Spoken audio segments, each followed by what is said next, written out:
Roberto Lúcio, que hoje irá apresentar o tema Depressão, uma visão médico-espírita. Para quem não conhece, Dr. Roberto Lúcio de Souza é médico, psiquiatra, vice-presidente da AME Brasil, Associação Médico-Espírita, e diretor clínico do Hospital Espírita André Luiz, em Belo Horizonte. Entre outros livros, Dr. Roberto Lúcio é autor do livro Depressão, Abordagem Médico-Espírita, aonde ele faz parceria na autoria do livro com outros médicos e estudiosos do tema. Desejando a todos um bom seminário, pedindo a Deus, nosso Pai Maior, que deixe aqui conosco boas energias, uma boa sintonia. Passamos a palavra para o Dr. Roberto Lúcio. Por favor.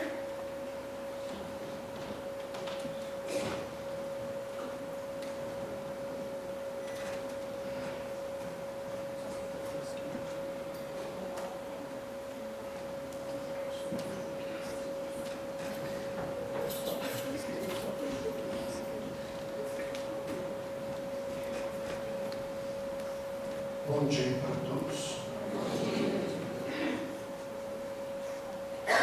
Eu vou, desde já, pedir desculpa, a voz está bem ruimzinha. Ontem eu estava bem afônico, mas eu acredito que a gente vai conseguir caminhando aí, mas a voz vai ficar parecida com a palestra, meio de depressão. Vocês não se preocupar. Nós vamos estar abordando esse tema que, na verdade, se tornou uma grande vedete na área médica, porque nós convivemos com duas situações. Uma é que o tema, a partir de um desenvolvimento maior da ciência, a classe médica, a área da saúde, teve a capacidade de fazer o maior número de diagnósticos voltados à questão da depressão. E, por outra forma, há uma imensa confusão, mesmo entre os profissionais que não são especializados, que definem, que falam de depressão, quando muitas vezes nós estamos ou diante de outras patologias na área médica, ou estamos falando de situações que seriam situações do cotidiano de todos nós, que são erroneamente interpretados como depressão. Então nós vamos começar. Eu tenho o hábito de falar sobre conceitos, porque a gente, infelizmente, a nossa língua é muito rica, e se isso é uma vantagem para quem escreve, às vezes para quem tem que entender é complicador, porque a gente vai misturando ideias de um lado e de outro. E o primeiro conceito que eu vou colocar aqui é sobre tristeza. Então nós vamos tentar diferenciar tristeza de depressão e de melancolia. Embora no dia a dia os escritores, principalmente os leigos, os poetas, usam esses termos como se eles fossem sinônimos. Mas é fundamental para qualquer um de nós que queira entender sobre depressão, ver que isso, essas situações, elas são situações diferentes. Onde que eu acendo essa luzinha vermelha aqui? É nessa aqui.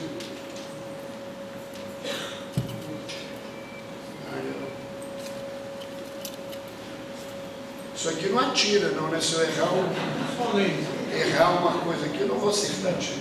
Então, vamos começar falando sobre tristeza. Tristeza é uma emoção. E é uma emoção natural. Faz parte da vida humana. Nós precisamos dela e precisamos, mais do que isso, aprender a nos utilizar da nossa tristeza para o nosso crescimento. A medicina tradicional chinesa nos diz que o homem convive com 5 emoções naturais, que são o medo, a raiva, a tristeza, a alegria e a preocupação.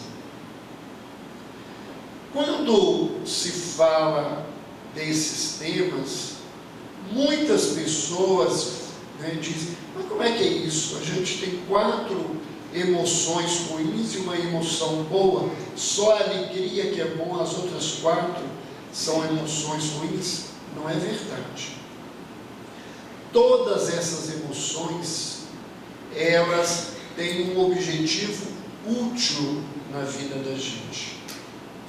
E a tristeza é uma emoção que tem como função levar a criatura ao encontro consigo próprio, para que a gente, diante daquilo que está ao nosso redor, nós possamos fazer a seguinte pergunta: o que está acontecendo comigo? Acontece, na verdade, que a nossa sociedade, ela não dá conta de lidar com as emoções. Nós aprendemos na nossa cultura ocidental a fugir de todas essas emoções. A gente não sabe conviver com medo, não sabe conviver com a raiva, não sabe viver com a tristeza, não sabe viver com a alegria, embora as pessoas achem que ela é tão positiva. E a nossa sociedade só aceita como chique uma emoção, que é preocupação. A gente ficar preocupado está normal. Todo mundo devia ficar preocupado. Pode parecer estranho quando eu falo que a gente não convive com nenhuma dessas emoções, só para dar ideia, porque todo mundo diz que a gente quer ser alegre. Não é verdade. Na nossa cultura, mulher muito alegre vale muita coisa não. E homem alegre funciona bem. Tanto que em inglês é gay, gay é alegre.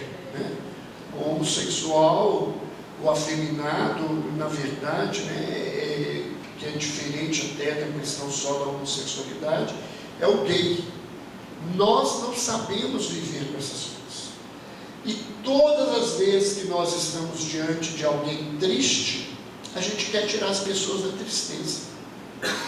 Você acaba de perder o emprego e está lá triste, o outro fala, o que é isso? Sai desse lugar. Não, você tem que ficar triste para pensar, por que você perdeu o emprego? O que você vai fazer intimamente para retomar a vida num outro aspecto, numa outra situação. Você perde a sua família num acidente grave de automóvel e as criaturas querem que você não fique triste. Há, às vezes, até dentro do movimento espírita, pessoas que não sabem, né, nem conviver com o luto das pessoas. Como é que aquele fulano é espírita e está chorando diante do corpo de alguém? Ele não acredita na vida após a morte, mas ele também acredita em saudade, em separação, em perda, em reavaliação, que as pessoas não dão conta de conviver. Então, tem muita gente dos dois lados, do lado da mesa como cliente, do lado da mesa como terapeuta, que diante da tristeza resolve dar um remédio para acabar com a tristeza. Você está de luto e o médico te dá um antidepressivo porque você está deprimido. Não, você está triste. Se esse luto for continuado, se esse luto perder o senso de um propósito de normalidade, você está entrando num processo patológico. Mas, dentro da perspectiva da psicologia, da própria sociologia e antropologia, o luto é normal até um ano depois da morte de um parente. É claro que esse luto ele vai diluindo-se no comportamento, mas é importante a gente ter essa ideia e ter essa percepção. E não buscar remédio para a tristeza, porque o remédio da tristeza mora dentro de nós. Nós temos uma falsa ideia que para ser feliz, a gente não pode ter momentos de tristeza. Quem é feliz não tem medo, quem é feliz não tem raiva. Se não existisse raiva, nós estávamos perdidos, porque a terra não tinha desenvolvido. Foi por causa da raiva que a água molhava a fogueira e apagava o fogo, que o homem foi para a caverna, depois ele construiu as casas e foi aprimorando a tecnologia da habitação. Foi por causa da raiva do calor que hoje a gente tem ventilador, ar-condicionado. Quando a gente fica frustrado e tem que conviver com essa dor da frustração, a raiva é um instrumento de crescimento. Não essa raiva que adoece, que o indivíduo fica carregando ela dentro dele e transforma em ódio, que vira mágoa e mata as pessoas com muita propriedade. A palavra depressão, dentro de uma perspectiva emocional, a depressão é uma tristeza estagnada, que parou na vida da criatura, que não sai, que ela fica constantemente dentro dela, porque essas emoções, elas se circulam, elas se alternam na vida. O indivíduo que vive constantemente triste, ele adoeceu. E nós vamos ver para frente que há pessoas que já nascem tristes e que passam a vida inteira nessa tristeza estagnada e que não saem desse processo, desse lugar. Mas a depressão em medicina, ela pode ser um sintoma, ou seja, um dos elementos de uma doença. Um indivíduo que está num processo de câncer prolongado, perdendo as energias, força, não há melhora, à medida que essa doença vai progredindo, ele vai apresentando um sintoma de depressão.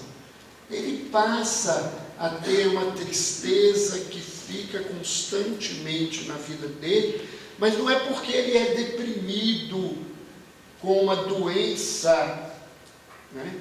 É porque é um sintoma da doença dele. Pessoas que têm deficiência do funcionamento da tireoide, que tem um quadro de hipotireoidismo, né? A tireoide é uma glândula que está aqui no meio, né, do pescoço. Quem tem hipofunção da tireoide, essa pessoa apresenta um sintoma de depressão. E isso é muito importante, porque muita gente só vê a depressão. E se você der remédio para depressão num indivíduo que tem hipotireoidismo, ele não vai melhorar. E se você... Ixi, como é que eu volto isso aqui? Agora eu fiz uma bagunça. Estou de volta, só aí. Bom que eu vou voltar todo. Desculpa. Encostei sem querer do lado. Então, se você não der o hormônio, a pessoa não vai melhorar a depressão. Então é preciso procurar um profissional para diferenciar um quadro, porque às vezes você vai tomar uma medicação errada dentro dessa proposta. A depressão, ela aparece como uma síndrome. Ninguém é deprimido igual ao outro. Ah, mas você é deprimido e fica assim. Como é que o médico diz que eu sou deprimido e eu não fico da mesma forma? Não existe um só quadro de depressão. Nós temos vários elementos que podem ou não estar presentes.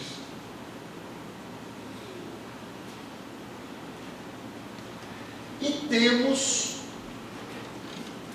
usamos o termo depressão para definir uma doença. Nós temos a chamada depressão, que é o transtorno de humor unipolar, que antigamente era chamado de depressão maior, em que a pessoa só apresenta sintomas de depressão. Porque nós temos uma outra patologia, que hoje ainda é muito falada, que é o transtorno de humor bipolar, ou transtorno afetivo bipolar, em que a criatura apresenta fases de depressão, intercaladas com fase de euforia e com fases de normalidade. Nós vamos falar sobre isso depois. A palavra melancolia, ela está presente no Evangelho segundo o Espiritismo de uma forma diferente da que é usada no campo médico. Por quê? Porque lá está falando de um sentimento que os espíritos encarnados às vezes vivem, de desejo de voltar ao mundo espiritual, de se liberar de um corpo físico, de provas difíceis, e que é uma questão natural, principalmente quando a pessoa está idosa, ou quando ela está doente muitos anos, com muito sofrimento, a esse desejo de se libertar do corpo. Mas a palavra melancolia em medicina significa uma depressão grave, onde a pessoa apresenta vários sintomas físicos, uma sensação imensa de cansaço, de fraqueza, de incapacidade de fazer qualquer coisa, e que envolve características psicóticas. Muitas vezes a melancolia é acompanhada de delírios, que são visões falsas da realidade, onde a pessoa acha que tem uma doença grave, que não tem cura, ou pensa que todo mundo a odeia, que ninguém gosta dela, que ela desgraça a vida das pessoas todas, que tudo que acontece de ruim na vida é ela que provoca, ela que leva a crise lá nos Estados Unidos, que globalizou, foi culpa, porque ela cria esses delírios. Mas entre os sintomas psicóticos mais graves da melancolia, nós temos uma síndrome, a síndrome de Ganser, que diz que o indivíduo acredita que ou ele já morreu, ou que partes do corpo dele estão mortas. E geralmente o que morre é o estômago, o intestino, então ele recusa comer, porque como é que ele vai colocar comida? O estômago dele já morreu, o intestino dele morreu, ele não pode comer. E para vocês imaginarem quanto que esse quadro é grave, e depois nós vamos ver aí o comprometimento espiritual dessas criaturas, que alguns deles chegam a exalar cheiro cadavérico, como se tivesse realmente morrendo ou se deteriorando. Eu, há muitos anos atrás, um paciente com um quadro de melancolia grave, que ele dizia que o intestino dele tinha morrido, e ele passou a recusar a comer. Então foi colocado sonda nasogástrica, através do nariz do estômago, e se colocava a comida, ali já nem era uma comida normal, uma comida batida, um preparado no estômago, e saía pelo ânus na evacuação da mesma forma que entrava através da sonda. É como se o intestino realmente tivesse morrido e ele não aceitava a alimentação. Para vocês imaginarem a gravidade desse quadro, o índice de morte é muito grande, às vezes até por suicídio, e o tratamento que faz efeito, o único tratamento que faz efeito é a eletroconvulsoterapia, que antigamente era chamado de eletrochoque, que a gente usa, uma sigla em medicina, que é o ECT, que é o único tratamento que funciona para esse quadro. O que nós temos que avaliar quando a gente fala em depressão? Nós temos sintomas psíquicos, sintomas orgânicos ou fisiológicos e sintomas comportamentais. Vamos ver o que é isso. Lembrando para todos vocês que nós não podemos fazer diagnóstico de depressão com um sintoma, com 2 sintomas, porque senão no finalzinho todo mundo vai querer consultar comigo, que está deprimido, querendo remédio, e não é assim. Uma das síndromes mais graves da Faculdade de Medicina e de psicologia principalmente, é que a gente, à medida que vai fazendo o curso, a gente vai tendo as doenças. Olha, eu tenho isso acontece comigo, eu já vivi isso, eu já senti assim. Então a gente fica arrumando as doenças, porque os diagnósticos não são desse jeito, mas é a forma como as pessoas lidam.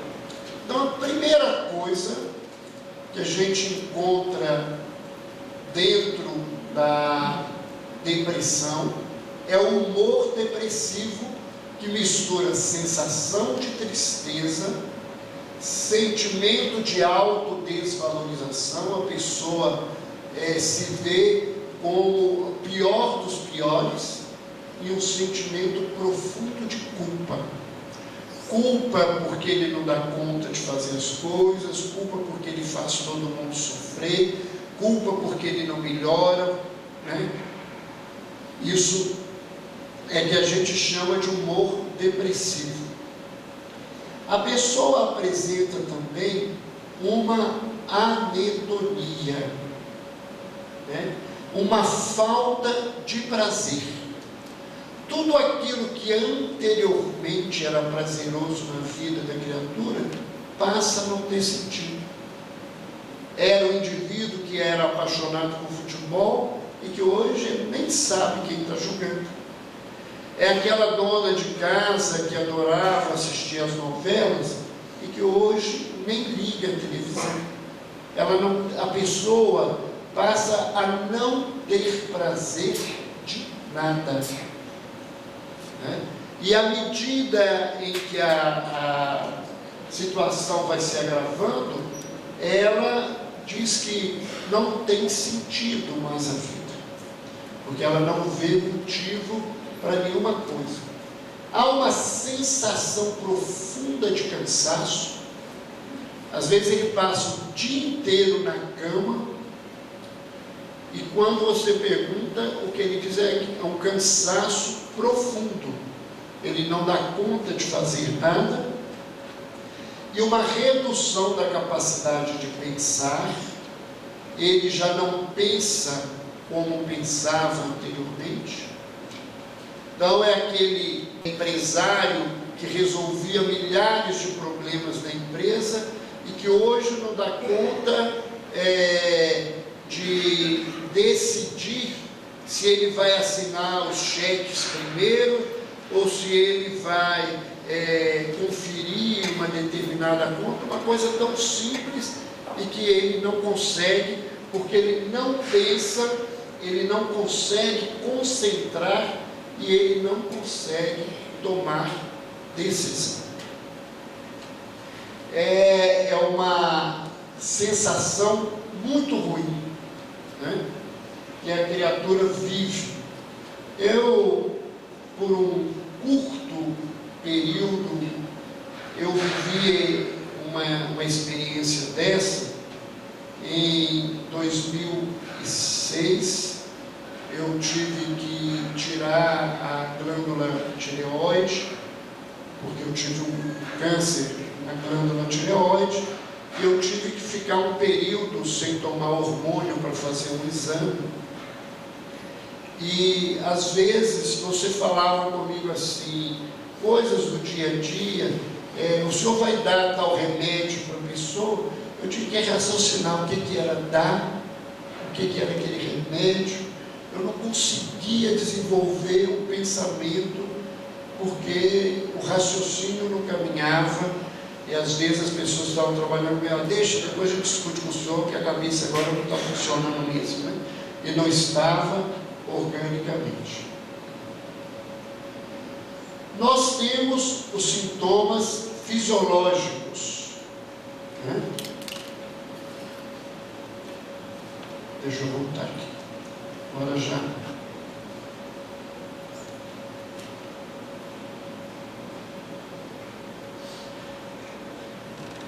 Primeira coisa são as alterações do sono. A maioria dos deprimidos, eles queixam de falta de sono, não conseguem dormir direito à noite, e às vezes de alteração do sono, não dorme de noite, dorme o dia inteiro, e alguns deles têm muito sono, não conseguem fazer nada porque tem uma sonolência intensa. Alterações do apetite. Essa alteração do apetite, as deprimidas gostariam de melhorar e não perdê-la, porque a maioria delas gostaria de continuar não tendo fome, né? Porque mulher adora ficar sem apetite, né? Eu acho que os gordos preguiçosos que gostariam de emagrecer também achariam interessante, mas uns perdem totalmente o apetite e outros comem exageradamente. Mas a maioria dos deprimidos, eles são hiporéticos, né? Eles comem muito pouco, não têm fome. E há uma redução do interesse sexual. Alguns chegam a ponto de não terem capacidade de ter uma vida sexual, não porque fisiologicamente não fossem capazes de terem um relacionamento, mas porque não há nenhuma vontade, não há prazer. Se você não tem prazer, para que você vai procurar uma atividade sexual? E as alterações do comportamento. A primeira delas é o retraimento social. Grande maioria dos deprimidos querem ficar no quarto, fechado, escuro, com a cabeça coberta, sem ver ninguém, sem conversar com ninguém. O deprimido, ele entra num processo complicado, que é um processo que envolve, na verdade, não só uma manifestação doentia, mas todos nós precisamos de luz para viver. Nós retiramos uma das fontes de energia para o espírito viver, vem do sol do universo, que os hindus chamam de prana. Então, o indivíduo que se fecha num quarto escuro, ele recusa essa energia da vida, como um sintoma de rebeldia e até da tentativa de morrer.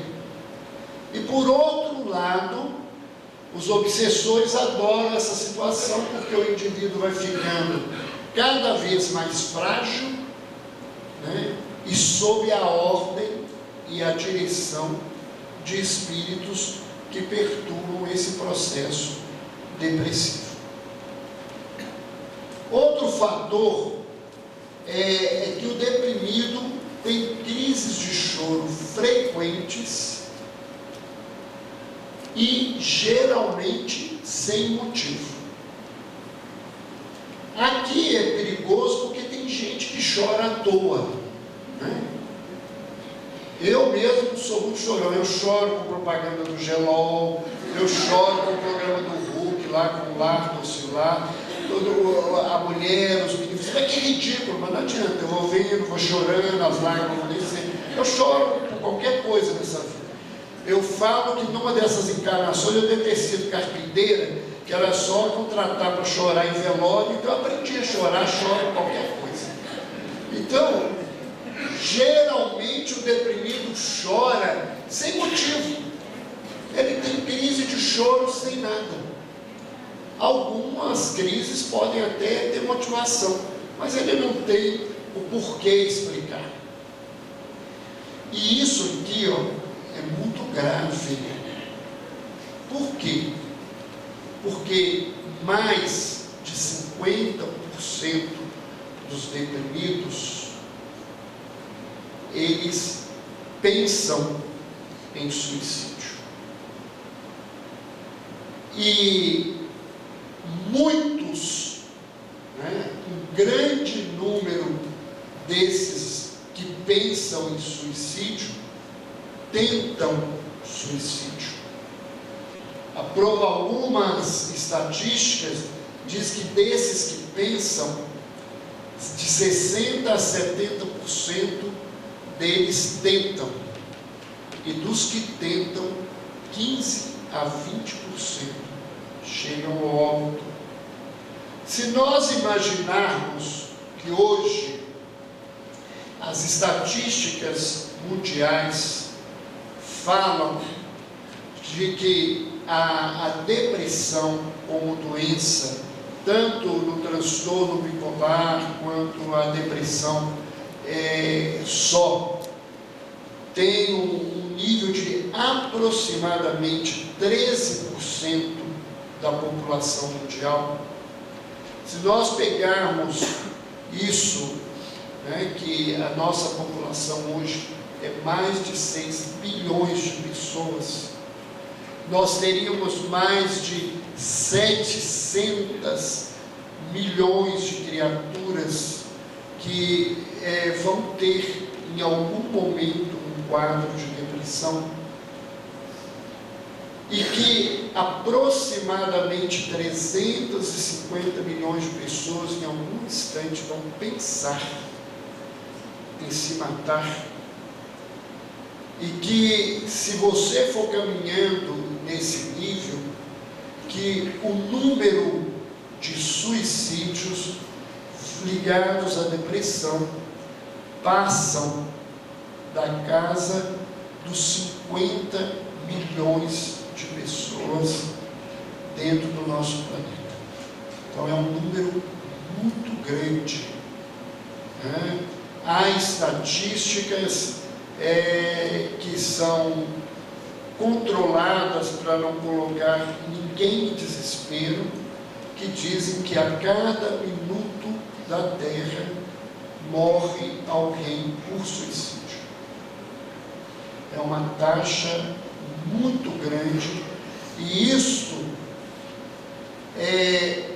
a gente tem que pensar nisso, porque a grande maioria das pessoas acham que depressão é fricote, que é falta de serviço. No movimento espírita eu ouço muito isso: é falta de trabalhar, dá trabalho para os outros, como se quem tivesse com a enxada trabalhando 12, 14 horas no campo não tivesse depressão. Depressão é falta de fé. É como se fosse muito fácil colocar as pessoas, você só aumenta a culpa dos outros. E há um problema muito sério. A depressão é ainda hoje uma doença mais frequente em mulheres do que em homens. Hoje, com um índice muito menor. Há uns 50 anos, de cada 5 deprimidos, só um era do sexo masculino. Hoje, de cada 2 deprimidas, nós temos um deprimido. E aí, as mulheres deprimidas convivem com uma raça de homens muito interessante, chamada marido. Porque eu costumo dizer, porque elas não são muito inteligentes, elas deveriam viver com 2 raças mais interessantes, que é namorados e amantes. A coisa melhor do mundo é namorado e amante. A namorada e amante abre porta para você entrar no carro, lembra de aniversário, traz flores, que você está bonita, fala um monte de coisa. Marido, você não vai abrir a porta para ela, não? Ela tem mão, por que ela não abre a porta do carro? Ela, do mesmo jeito que eu tenho mão, ela tem mão para brincar. A mulher chega para... Você lembra que dia que hoje tem alguma conta para pagar? Então, maridos é uma raça muito complicada, e ainda tem a capacidade de ficar falando que isso é falta de serviço, até culpa das mulheres, porque mulher é dona de casa. Quando eu de vez em quando pergunto, todos os meus clientes perguntam: a senhora trabalha? Não, eu sou dona de casa. Até elas acham que elas não fazem nada, maior bobagem do mundo, porque o serviçozinho vagabundo e ordinário é se dedicar. Você faz ele 15 vezes por dia, tem que refazer, e no final do dia, quando o outro chega assim, você passou o dia inteira doida, está tudo arrumadinho, então você já está vendo, eu cheguei agora, nem banho tomei, estou com uma fome. Né? E o infeliz ainda fala que isso é invenção de moda, que se você estivesse trabalhando igual ele, você não ia ter tempo de ficar deprimido. Eu tenho uma história real que é até o contrário, não é de um homem. Eu tive um paciente que há muitos anos atrás eu recebi no André Luiz, e esse paciente, ele me foi encaminhado, foi internado no hospital, após uma grave tentativa de autoextermínio. Por que a gente fala de grave, né? Ele morava na Grande BH, e ele saiu de casa, pegou a BR, entrou no motel, deu a entender que ele podia ser um viajante que estava usando um motel como um quarto de hotel, pediu que ninguém incomodasse, ele tomou uma alta dose de remédio. Como não era o dia dele desencarnar, algumas horas depois, a moça achou estranho, não pedirem nada, chamou, ninguém atendia. Foi quando ela deu por si que o carro era da cidade. Ela chamou a polícia, que arrombou a porta, e ele já estava em estado de coma. E ele ficou internado, e embora a mulher cuidasse dele, ela virava para ele o tempo todo: você está deprimido porque você quer, porque se você quiser, você sai da depressão. Ficava, né, porque quando a mulher cisma com uma coisa, ela fala que na cabeça 500 anos, e ela falava aquilo o tempo todo com ele, até que ele melhorou, se curou. Eu ouvia aquela coisa toda, e ela falando, ela acompanhava. Uns 2, 3 anos depois, eu mando chamar o próximo cliente no consultório. Quem entra? A mulher. E o pior, que ela estava muito pior da depressão, não era só por causa da depressão, é pela culpa do que ela tinha falado para ele, porque ela falava com ele que ele sairia quando quisesse, e ela vendo que não era assim que acontece na vida, porque ela não estava dando conta de sair da depressão. Então, essas falas, que não é só de marido, filho, né? Porque filho ultimamente é uma classe muito boa, muito grata, muito participativa, nada egoísta, né? Então não está nada aí para pai e mãe, e ainda, você morrinha, manipulação, aquela coisa toda, ajuda as pessoas a caminharem para esse processo. E nós temos, né, ou a pessoa entra num retardo ou numa agitação motora, ou ela não faz nada, né? Às vezes anda tão lerda que você vê que ela está deprimida, você só de olhar, ou ela fica muito agitada, ela não dá conta de ficar parada, que a gente chama até de depressão ansiosa. Nós temos alguns quadros que envolvem depressão, né? Temos pessoas que têm só depressão, e outras pessoas que têm depressão em psicose, né? Que têm delírios e alucinações, inclusive no processo de depressão, que são quadros mais graves. Nem todo deprimido tem delírio e alucinação, e quando isso acontece, isso é mais sério. Nós temos, né, e aqui a gente tem que ter muito cuidado, porque espírita tem mania de achar que tudo que os outros veem e ouvem que a gente não vê é mediunidade. Isso não é verdade, né? Isso é falta de estudo. Eu tenho sugerido muito para as pessoas lerem a Revista Espírita, no volume de 1861, eu não tenho certeza se no mês de junho ou de julho, há um trabalho escrito pelo próprio Kardec, que se chama Ensaio sobre a Alucinação, em que Kardec fala e mostra claramente a diferença entre alucinação, ilusão e vidência.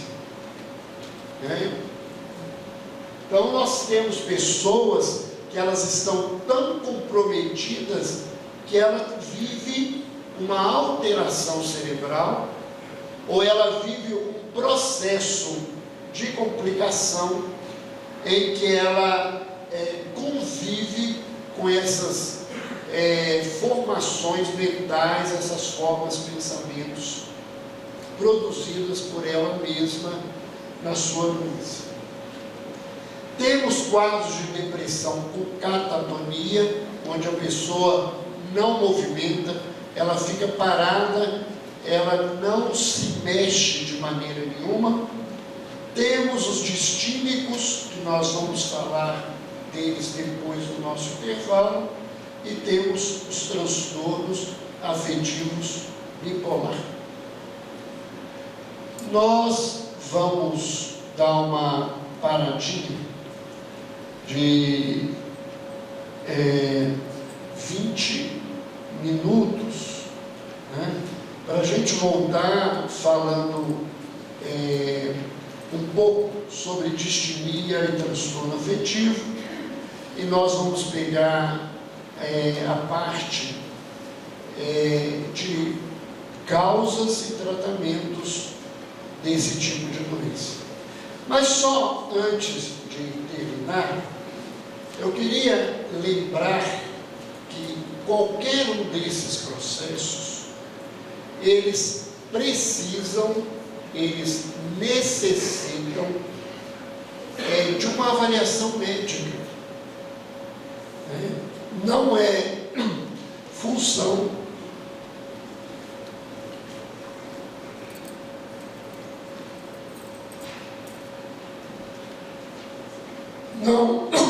não é função da gente na casa espírita fazer esses diagnósticos.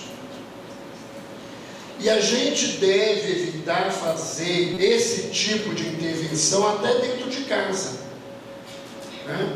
porque são quadros médicos graves, alguns com tratamento, outros às vezes até sem muita possibilidade de uma abordagem farmacológica, mas que precisam ser tratados e avaliados por um profissional competente.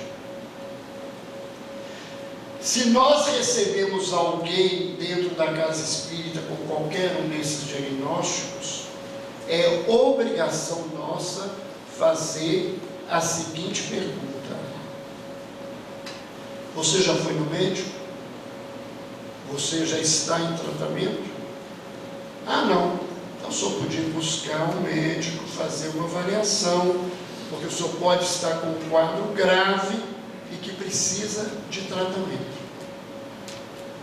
Há uma leitura inadequada que não cabe a responsabilidade só ao movimento espírita, mas a própria abordagem da medicina oficial, que colocou uma expressão inadequada de medicinas ou terapêuticas alternativas. Quando eu falo em alternativa, eu estou dizendo ou isto ou aquilo. E o que a gente pretende, e o que a doutrina espírita propõe, é um tratamento complementar. A terapêutica espírita é complementar ao tratamento clínico, ao tratamento psicológico. Ela não é substitutiva desse tipo de tratamento. Se a gente, enquanto espírita, não fica satisfeito quando nós ouvimos algum profissional da área de saúde que tem uma visão religiosa ou não acredita no espiritismo e que fala que o tratamento espírita é uma bobagem, e isso incomoda profundamente a gente, nós temos que ter clareza de que quando nós falamos que a pessoa deve largar o tratamento médico e fazer o tratamento espírita, estamos provocando o mesmo sentimento naquele profissional sério que está tratando daquela pessoa. E aquilo que a gente não quer para nós, segundo a lei cristã, a gente não deve fazer para os outros. Então, não é direito a nós, os espíritas, suspendermos qualquer tipo de tratamento, nem medicamentoso, nem terapia, nem acupuntura, nem homeopatia, nada. Isso não cabe a gente. Cabe-nos, enquanto espíritas, oferecer e orientar a pessoa para a temática e o tratamento do ponto de vista espiritual, como um auxiliar dentro dessa abordagem que Joana de Ângeles chama de o homem integral. Então essa era a colocação que nós gostaríamos de fazer. Nós vamos adiantar uns minutinhos o intervalo para poder aliviar a garganta um pouquinho e a gente voltar mais tranquilo daqui a pouco. Muito obrigado. Então, 20 minutinhos, às 11 horas nós voltamos para cá.